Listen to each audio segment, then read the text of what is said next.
Hello, sir. Good morning. I am Jesse. బహుశా మీరు మర్చిపోయారేమో. ఎందుకంటే మీరు బాగా ఇక్కడికి, అక్కడికి టూర్ చేస్తున్నారు. ఎలాంటి భయం లేకుండా. నేను డాక్టర్‌ని ప్లస్ మిమ్మల్ని దేవుని సన్నిధిలో ఎత్తిపట్టే దేవుని సేవకురాలిని కనుక మీ హెల్త్ గురించి నేను ఎక్కువగా ఆలోచిస్తూ ఉంటాను. ఇకపోతే ఇవాళ దేవుని దయ వల్ల ప్రవీణ్ పగడాల్ గారు మదర్‌తో మాట్లాడటానికి అవకాశం దొరికింది. చాలా సేపు మాట్లాడాం. 2:30 గంటలు మాట్లాడాను. చాలా బాగా మాట్లాడారు ఆమె. ఓపెన్‌గా మాట్లాడారు. ఇంక ఏడవటం మొదలెట్టారు. అది తలుచుకుని ఇంక ఆవిడ ఏడుస్తుంటే ఇంక నేను తెలిసిందే గదా! సెన్సిటివ్‌గా నేను వెరీ సెన్సిటివ్ ప్రవీణ్ బ్రదరు. అలా కొన్ని షేర్ చేసుకున్నాం. నా మెయిన్ రీజన్ ఏంటంటే అసలు ఆ రోజున ఏంటి అక్కడ 24థ్ జరిగినప్పుడు అది ఆయనకి ఆదివారం బ్రదరు సోమవారం నాడు బయలుదేరారక్కడ. ఆదివారం నాడు చర్చి నుంచొచ్చి ఆయన చాలా పనులు జేస్తారు ఆదివారం బ్రదరు. ప్రొద్దున్నే ఎళ్ళిపోయి బ్రేక్‌ఫాస్ట్ అరేంజ్ చేసి, మళ్ళా చర్చెస్‌లో మాట్లాడి, మళ్ళా ఏదన్నా ఒక చోట ఆయన ఇన్వైట్ చేస్తారు. ఈవినింగ్ రాంగానే ఓ పాస్టర్ గారు ఫోను చేశారంట. చేసి ఇలాగా మేము పెట్టుకున్నాము. మీరు రావాలి. మీటింగ్ పెట్టుకున్నాము. రావాలంటే ఆయన వెంటనే వెళ్ళి తన షెడ్యూల్ చూసారంట ఆఫీస్ రూమ్‌లో. ఏముందని. మరి మీరు ఎలాగా ఇట్లా పెట్టుకుంటే నాకు చెప్పకుండా ఇది నా షెడ్యూల్‌లో లేదు అంటే, మీరు తప్పకుండా రావాలి సార్ అన్నారంట. సరే నెక్స్ట్ డే మండే బ్రేక్‌ఫాస్ట్ చేసిన తర్వాత ఒకటే కాల్ చేస్తున్నాడంట అతను. "ఏంటి నాయనా ఎవరు అతను" అంటే, ఎవరు కాల్ చేస్తున్నారేంటి మాటి మాటికి కాల్ చేస్తున్నారు. ఏంటి అంటే విసుక్కుంటున్నారంట బ్రదరు. చెప్పొచ్చు కదా! నీకు టైం లేదని. అంటే తెలిసిన పాస్టర్ అమ్మా అంటే, ఎవరు ఆ పాస్టర్ గారంటే, కొవ్వూరు పాస్టర్ గారు అన్నాడంట. నేమ్ చెప్పలేదంట. చాలా సార్లు అడిగిందంట ఆవిడ. కొవ్వూరు ఆయనది కొవ్వూరు. ఆ కొవ్వూరుకి రమ్మంటున్నారు వాళ్ళు. నేను త్వరగానే వచ్చేస్తా. ఆవిడ పక్కనే కూర్చున్నారంట వాళ్ళ మదరు. ఎప్పుడు కూడా ఈవిడ అనారోగ్యంగా ఉన్నారు కదా! ప్రొద్దున్నే టిఫిన్ తెచ్చి వాళ్ళ మదర్‌తో తినిపిచ్చి వెళ్తారంట. లేదమ్మా నేను వచ్చేసేస్తాను అని. ఇకపోతే ఆయనకి ఒక సొంత ఇల్లున్న వాళ్ళకి. బీజేపీ వాళ్ళ ఇల్లు 3 స్టోరీస్ బిల్డింగ్ అంట. 35,000కి అద్దెకుంటున్నారంట. అందులో వీళ్ళ ఫోటోస్ ఉంటాయి గదా! హిందీస్ పెట్టుకునేవి, చెక్క బొమ్మలు అవి ఇవి ఉన్నాయంట. ఆవిడకి ఎళ్ళంగానే నాన్న అక్కడికొచ్చిన తర్వాత నాకేం బాగుంటలేదు. మనకి ఇల్లుంది కదా! వెళ్ళిపోదాం అంటే, అయ్యి "నువ్వన్నీ ఎందుకమ్మా మన దేవుడు చాలా వీటికన్నిటికంటే గొప్ప దేవుడు కదా!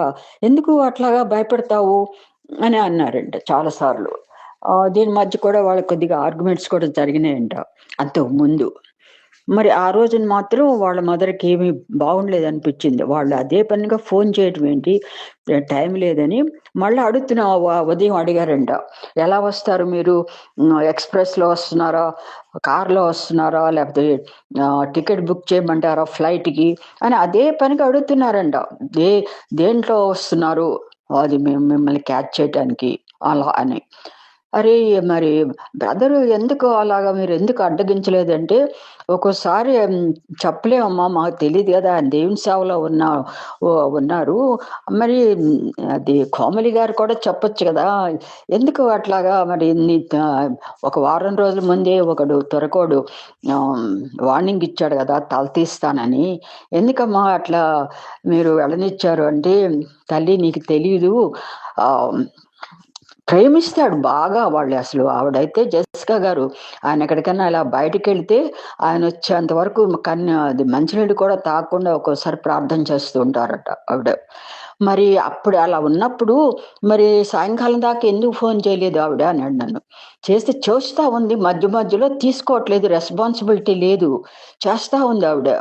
రెస్పాన్సిబిలిటీ లేదు. అని చివరికి ఏం చెప్పిందంటే మేమేమనుకుంటున్నామంటే వాళ్ళు తను అనుకుంటుందంట. అక్కడే ఎమ్మెల్యే క్వార్టర్స్‌కి తీసుకెళ్ళి అక్కడే ప్రవీణ్‌ని చంపేసుంటారు. ఇది కావాలని చేసింది మనం ఏమి చేయగలం. అయితే నా బిడ్డని అంటే ప్రవీణ్ అలా తాగుబోతు కాదు అని ఒక్కళ్ళు కూడా వచ్చి చెప్పలేదంట. అప్పుడు నేను చెప్పాను, "చాలా మంది క్రైస్తవులు ఇంకా ఏడుస్తున్నారమ్మా. మీకు తెలుసు కదా! హర్ష కుమార్ గారెవరు?" అంటే ఆవిడ చెప్పిందప్పుడు. "ఆ! అవును చూశాను. ఆయనకి చూడను కూడా చూడలేదంట. మరి ఆయనకి ఏం పట్టింది? లాయర్స్‌ని పెట్టించి తర్వాత ఇంకో ఇద్దరు బ్రదర్స్ వాళ్ళెంతో రిసర్చ్ లాగా చేస్తున్నారు.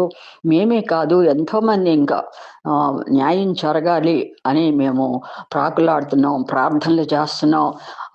హర్ష కుమార్ గారు ఎంత ఇచ్చేసి అది ఈవెన్ ప్రార్థన పెట్టించటానికి బర్త్‌డే రోజున ఎన్నో అడ్డంకులు పెడుతున్నారు పోలీసు వాళ్ళు. అన్నిటికీ ఆయన ఆహ్, మన మనవారే ఎంపీగా ఉన్నప్పటి నుంచి కూడా ఆయన ఆహ్, మనోళ్ళకి చాలా బీదవాళ్ళకి కుల మత భేదాలు లేకోకుండా హెల్ప్ చేసేవాళ్ళంట. అని ఇంకా ఆవిడ ఏడుస్తా ఉంది. ఏం చెప్తది తల్లి కదా! నా బిడ్డని పోగొట్టుంటే నాకు ఏడుపొస్తా ఉంది. ఏం చేయాలో నాకు అర్థం కావట్లేదు. నాకు ప్రవీణ్ గురించి మాట్లాడుతుంటే నాకు కాళ్ళు వణికిపోతాయి సార్. సరే ఉండి ఇంక చెప్పింది. నేను స్టార్ట్ చేశాను. అదేనమ్మా అసలు ఆ సీను అది తలుచుకుంటేనే అసలు ఆహ్, ఎట్లా ఎట్లా వాళ్ళకి మనసొప్పిందో ఒక మనుషులయ్యుండి ఇంకొక మనిషిని అని నా బిడ్డని ఎళ్ళేటప్పుడు కూడా నేను చూసుకోలేకపోయాను. అయితే రాంగానే వెళ్లి చూసిందంట. లెఫ్ట్ హ్యాండ్‌ని కూడా కట్ చేశారంట సార్. Left hand. ఇలా అయితే కవర్ చేశారంట. వాళ్ళు పోస్ట్‌మార్టం చేసేటప్పుడు మనకి మూతిని అదంతా కవర్ చేశారు కదా! మామూలుగా పెట్టారు. అట్లా పెట్టొచ్చు. అరేంజ్ చేయొచ్చు. వాళ్ళు అట్లా కవర్ చేశారు. కానీ ఈ హ్యాండ్ ఇలా ఊగులాడుతుందంట. అది సెపరేట్ అయిపోయిందంట left hand. So, left hand కూడా వాళ్ళు కట్ చేశారు. ఇంకా అసలు అది తలుచుకుంటేనే నాకింక వద్దు అని ఆవిడ ఏడ్చేస్తా ఉంది. ఆవిడ కడపలో ఉంది. ఇప్పుడు హైదరాబాద్‌లో లేదు. కడపలో ఉంది. కొద్దిసేపు రెస్ట్‌గా అంటే చాలామంది పిల్లలున్నారు కదా! 12 మంది పిల్లలు. ఆహ్, దానివల్ల అలాగా నేను మాట్లాడలేకపోయానంటే చెప్పాము. మేము కూడా చాలా ట్రై చేసాము. వచ్చి చూడాలని అక్కడికి హర్ష్ కుమార్ గారు కూడా అనుకున్నారు. మరి అన్ని ద్వారాలన్నీ క్లోజ్ చేసేసారు. మాకు ఎలా రీచ్ కావాలో తెలీదు. నేను ఒక్కసారి మాత్రం థాంక్స్ అని పెట్టింది కోమలి. అని చాలా సేపు మాట్లాడాను సార్. 2:30 గంటలు. సో, తనే అడిగింది. నేను ఫోన్ చేయొచ్చా? ఫోన్ నంబర్ తీసుకున్నా అంటే, సరే తీసుకోనంది. ఆవిడకి బావుండదంట. హ్మ్. హార్ట్ వీక్ అయిందంట. అప్పుడు నేను చెప్పా. డాక్టర్ నోవా గారు కూడా బాగా తెలుసు ప్రవీణ్‌కి. నేను ఫోన్ చేసి చెప్తాను అని. అది తర్వాత ఆవిడన్నారు, "నేను ఆయన రుణం హర్ష్ కుమార్ గారి రుణం ఎలా తీర్చుకోవాలో నాకు తెలియట్లేదు. నాకు తెలీదు. నేనసలు తీర్చుకోగలనా?" అంది. అప్పుడు నేనన్నాను, "నేను కూడా ఎప్పుడు అదే అనుకుంటాను. లాస్ట్ నైట్ కూడా అదే అనుకున్నాను. ఆయన ప్రార్థన చేసినప్పుడల్లా ప్రభువా నేను పని చేస్తే ప్రతి నెల ఎంత కావాలంటే అంత పంపించుండేదాన్ని" అని నేను కూడా ఎప్పుడూ ప్రార్థన చేస్తా ఉంటాను. హర్ష్ కుమార్ గారి గురించి ఎంతో ట్రావెల్ చేస్తున్నారు. ఆయన కూడా లిఫ్ట్ చేయండి మీ ప్రార్థనలో. ఇంకా ఇద్దరు బ్రదర్స్ కూడా సపోర్టివ్‌గా ఉన్నారు. అవన్నీ రాయటానికి ఒక రిసర్చ్ లాగా చేస్తున్నారు. ఇది ఆర్‌పి బ్రదర్ గురించి, ప్రదీప్ గారి గురించి ప్రార్థన చేయండమ్మా. జూలైలో 6థ్‌న ఉంటుందని ప్రదీప్ గారు చెప్పారు. మరి అది ఎంతవరకు నిజమో, అది నిజమే అయుంటదిలే సార్. తనకు తెలియకోకుండా చెప్పారు కదా! అని అడిగింది మళ్ళా ఆవిడ. అది ఎప్పుడుంటుందంటే, ఏమో మరి ఇప్పుడుంటుందా? ఇంకా ఆవిడ చెప్పింది. "ఏమో ఈ గవర్నమెంట్ ఎళ్ళేంత వరకు మనకి న్యాయం జరగదు అని నేను అనుకుంటున్నానమ్మా. వాళ్ళు కావాలని చేసినప్పుడు మనకి వాళ్ళు ఎలా న్యాయం చేస్తారు" అని చాలా చాలా నేను కూడా ఏడ్చాను. అందుకే నా స్వరం బాలేదు సార్. కానీ ఆవిడ తన కృతజ్ఞతని మీకు తెలియచేసింది. ఎలా నేను ఆయనకి ఎవరు పట్టించుకోకుండా అలా వదిలేశారు. నా బిడ్డకి ఎలా న్యాయం చేయమని దేవుడిని ఎప్పుడు అడుగుతున్నాను. ఆహ్, నేను హర్ష్ కుమార్ గారు ఆయన చేస్తున్నటువంటి సహాయానికి నాకు తెలీదు. ఎలా కృతజ్ఞత చెప్పాలో నాకు తెలీదమ్మా అని చెప్పేసి అన్నారు ఆవిడ.